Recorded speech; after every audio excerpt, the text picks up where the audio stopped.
Hello everyone, today I will be reviewing the new 2022 Pinocchio movie. This hasn't been a movie I'm too hyped about, it's a Disney Plus original, but I will be talking about it here. Full spoilers for the movie, not that it's any different from the original, this will be a full spoiler review of Disney's 2022 film, Pinocchio. And let's get right into it. First off, negatives, I don't know, it's unnecessary. It has almost no changes from the original, and I'm not someone who's seen the original a lot, but I know the plot, I know how the story goes. It makes almost no story changes, almost no changed characters, barely any new characters. It's just nearly beat by beat, plot formulaic. It's very similar, and it loses all the heart in the process. I mean, there's all these morals about, like, oh, Pinocchio needs to learn these lessons, and it never really feels like he learns them. He's just like, oh, I need to help Geppetto. Oh, no, I don't need to help Geppetto. Oh, no, I do need to help Geppetto. It's like, oh, he's a good boy now. So that was a little weird, and then just, like, I don't know, it just lost the magic. I mean, even the scene where the fairy showed up didn't seem very majestic. It was just like, oh, okay. And then it just also was too long. I mean, there were so many scenes where I was like, oh, wait a second, this has been going on for 15 minutes? Like, this did not need to be this long. Like, the introduction of Geppetto and Pinocchio, that ended 17 minutes into the movie. I mean, we could have watched, like, an entire sitcom episode, and the entire time it took them just to introduce Pinocchio. And there's just a lot of moments like, okay, this is running too long, this is going to be so much quicker. This movie doesn't need to be nearly 2 hours. It could have been a good solid 80, 90 minutes, and that would have worked out pretty well, probably in the movie's favor. So yeah, it's very long, lose a lot of the heart. It's the standard problem with live action remakes, where it's trying to be longer and more of a modern live action movie, but also doesn't want to change the story at all. So the best Disney remakes are like Jungle Book or Aladdin, when it generally tries new things and it works out pretty well and varies a little bit from the source material enough to be interesting, but not too far. I think that works out pretty well. Or Cinderella.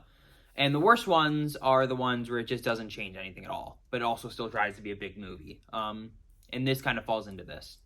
Not that it's a bad movie, it's just heavily flawed. One thing I'm mixed on is the end. He actually doesn't become a real boy. They hint that maybe he did. And that actually is an interesting way to end it. It changes things up a bit, but it's like, I don't know.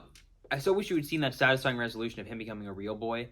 But it also kind of creates a dissonance, because here's the hint that Geppetto had a son before who passed away. And this way it's less of, oh, the new Pinocchio isn't replacing his old son by looking exactly like him. It's just like, it's the new boy. And even though he doesn't become a physical real boy, he still earns his place. So I think that is pretty decent writing, even if maybe it doesn't have the same payoff as the original. On to the positives. First off, I think the whole cast does a good job. I like Luke Evans in his really small role. Tom Hanks is great as Geppetto. I liked all the voice actors like Keegan-Michael Key and Joseph Gordon-Levitt. I think the whole cast does a great job. I think the movie does a great job at actually kind of being scary with some of the threats. Like, I think the two con artists are kind of creepy. I think Stromboli's creepy. The whale is pretty scary. And I think they just adapted Pleasure Island to live action. I think they adapted that pretty well. Where, like, it seems like this place where you could have a ton of fun, but there's definitely an air of creepiness to it. And I think that was adapted pretty well. In a way where it's still pretty horrifying at times. I thought the visuals were really good. There were definitely some moments where I was like, okay, it's kind of jarring cutting from CGI to live action, but in other moments it worked really well, like the monster chase scene or just how Pinocchio looked in general, I thought worked really well. And then finally, I actually think that some of the jokes were really funny, like the one they made about Chris Pine actually made me laugh, so that was funny. So great cast, great visuals, some funny jokes, and it can actually be scary at times.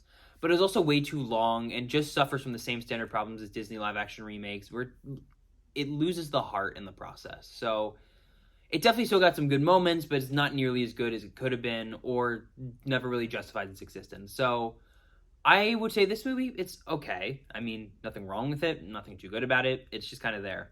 Maybe it's something I'd watch again 10 years down the line, but until then, I'd rather just go back to the original. So I'd give Pinocchio a 6 out of 10. It exists, it's here. No reason to be, but it's not a bad time. It's got some, solid redeeming qualities. So yeah, 6 out of 10.